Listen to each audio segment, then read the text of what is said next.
大家好，我是田园。今天给大家分享一个免揉葡萄干面包卷的做法。首先我们准备250克的高筋面粉，先加入2克盐、3克酵母粉，再加入30克的白糖，然后用筷子先把它们充分搅拌均匀。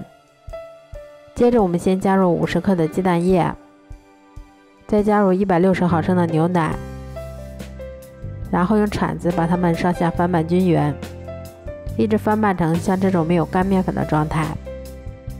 接着我们再加入25克融化的黄油，然后用铲子把它们再次翻拌均匀就可以啦。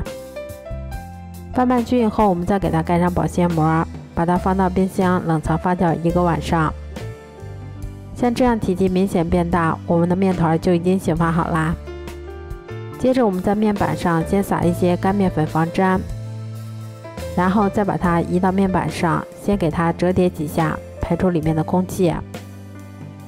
接着我们再把它分成90克大小的小剂子，我们取一个小剂子，先给它由外往里折叠几下，给它整理出一个光面，然后再用手把它轻轻的搓圆。都揉好后，我们再给它盖上保鲜膜，让它先松弛10分钟。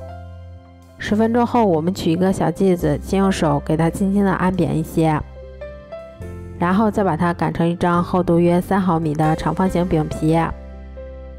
擀好后，我们在表面先撒上一些提前清洗干净的葡萄干，然后再像这样先把它从一头慢慢的卷起来。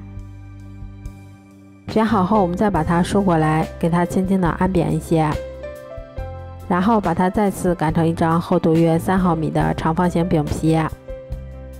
擀好后，我们先把它从两头往中间折叠一下，然后再把它从中间给它对折一下。接着我们把接口的地方再用手给它轻轻的捏严一些，然后再给它稍微整理一下外形，这样我们的生胚就做好啦。都做好后，把它们依次放到铺有硅油纸的烤盘里面，然后再给它盖上保鲜膜，让它2次醒发30分钟。醒好后，我们在表面再给它刷上一层鸡蛋液。接着我们再把它放到烤箱里面，烤箱中层上下火180度，烤20分钟左右就可以啦。